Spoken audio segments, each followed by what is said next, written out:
The latest MCU movie is out. Is it any good? Well, let's dive into my thoughts of Captain America: Brave New World.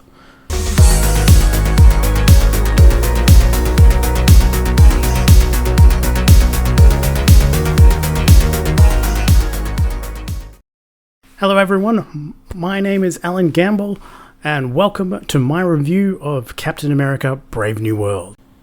So, while this will be a spoiler review, if you just want to go in with minor impressions and what you should rewatch before watching Captain America: Brave New World, we'll get into that now.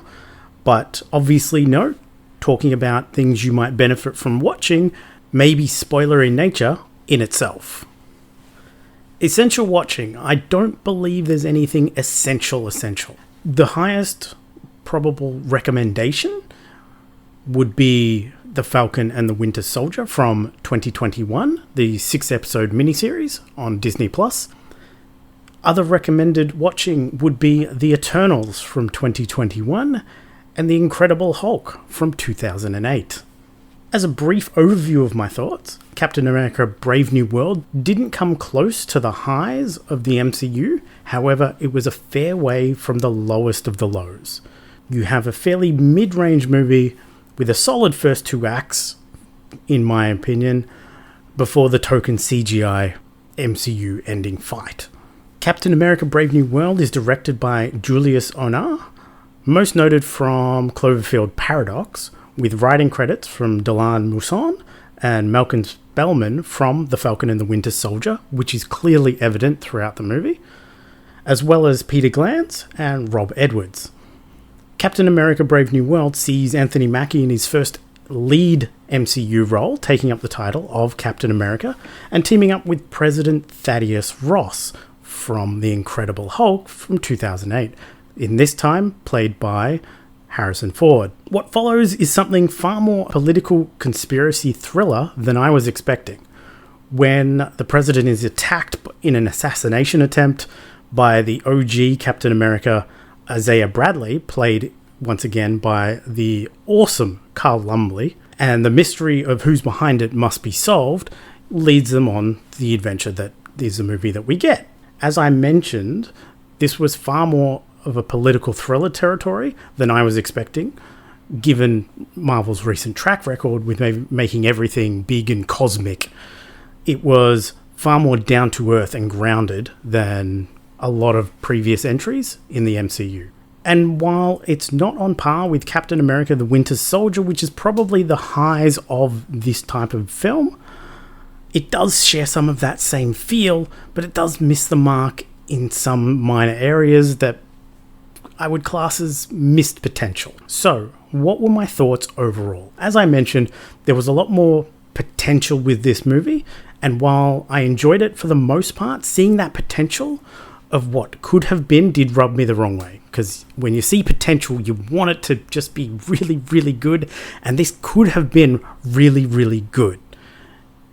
Unfortunately, it was just, it was good. I thought the third act CGI fest was something I've seen many times before, although I will give credit that the runtime in this instance with Brave New World is just shy of 2 hours. I think it's 1 hour, 59 minutes, and that's kind of the perfect limit for a movie like this. I think if this movie dragged out an extra 20 minutes, I would be far more negative on this movie. I think I would kind of be hating on this movie if they dragged it out an extra 15 or 20 minutes, because when it wrapped up and finished, I was kind of done with it. The action sequences were hit and miss. Some were really great, with some great cinematography and use of colour by Kramer Morgenthau, and others had some really exciting, interesting backdrops when jets were flying around, and it was kind of fun. While others were just kind of generic action sequences that we've seen 10,000 times before in the MCU. And now, I will take a minute, and this is why it's a spoiler review, because I really wanted to talk about this. They finally addressed the elephant in the MCU room of addressing the giant Eternal sticking out of the earth, which hasn't been mentioned for years. But quite literally, 4 years. this happened in the Eternals in 2021 and it is now 2025. It is finally mentioned in another MCU movie. Hooray!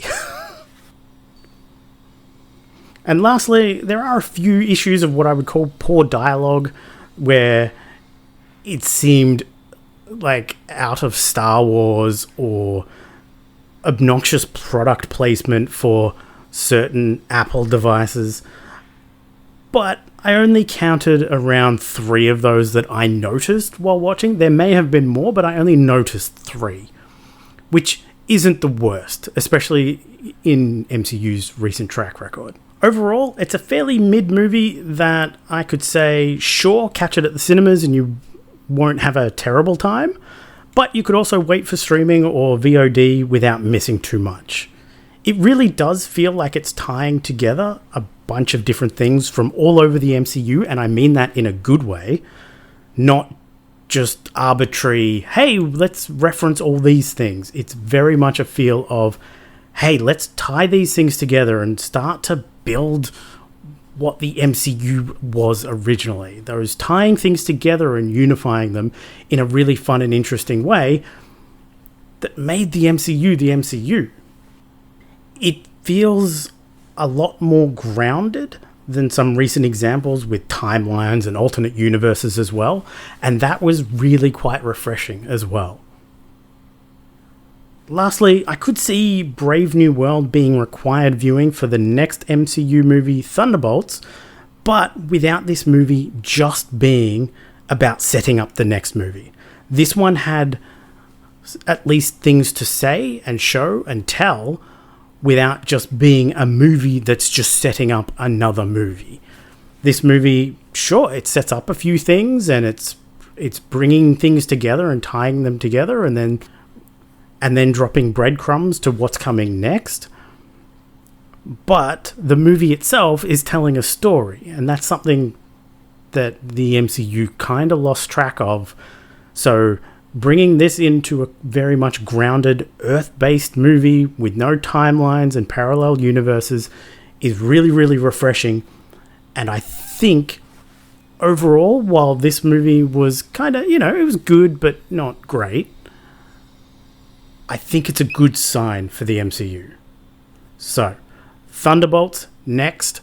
Let's see what they do with it. Can they get the MCU back on track? Well, time will tell. Thanks for watching. Bye.